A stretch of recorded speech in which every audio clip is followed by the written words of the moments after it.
Black Ferns 7-star Niall Williams didn't need words to express what she was feeling when she learned just weeks out from departing for Tokyo that a serious neck injury would spell the end of her Olympic dream and, potentially, her career.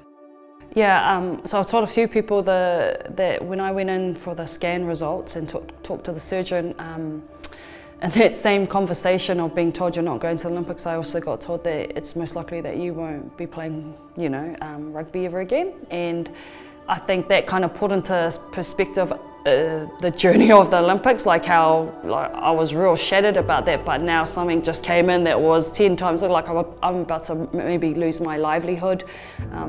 Where am I going to work? How am I going to support my family? Is my neck actually okay? Can I do stuff with my kids and be a mum and still be active and things like that? Williams isn't the only high-profile female player to have grappled with these questions of late. Fitter, faster, stronger athletes mean the physical toll is increasing, but research and access to medical support hasn't kept pace with the growth of the women's game.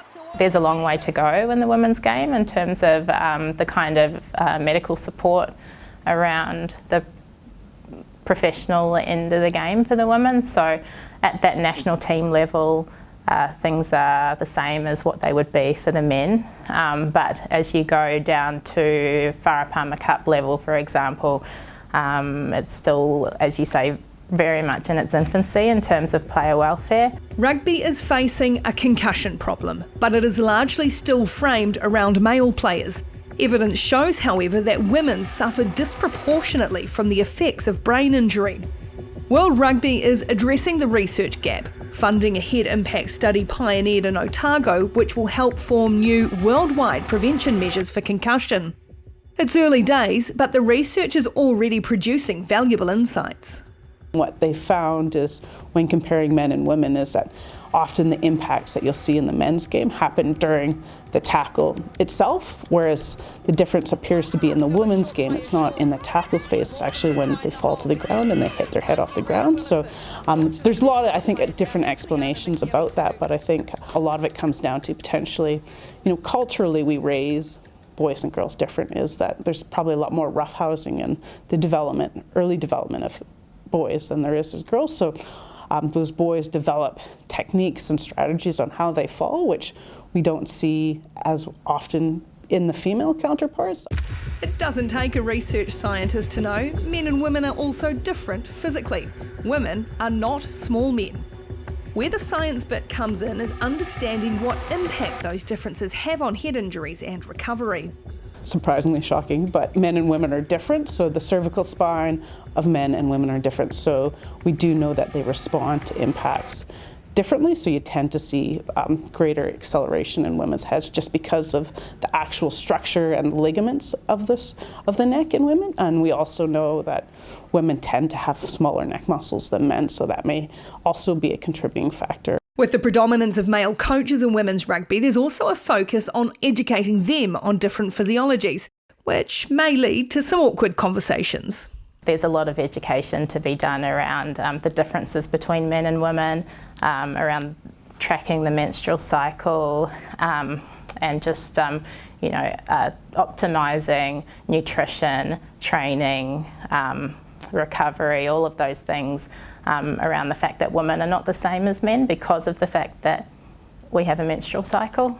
Another area where there is still more work to be done is ensuring players are supported to return to the field after having babies.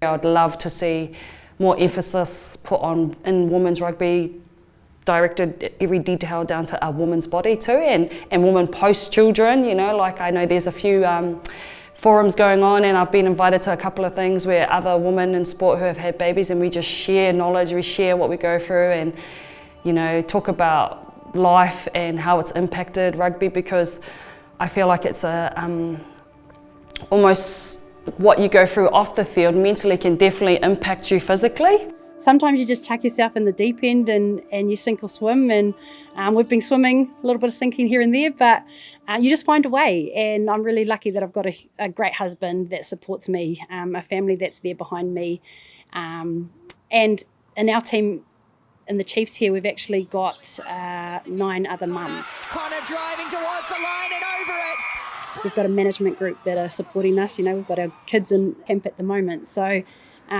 we just make it happen. Niall Williams is back, making it happen.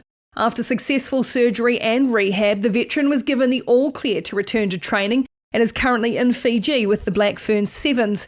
She rejoined her teammates with a different perspective to what she had a year ago.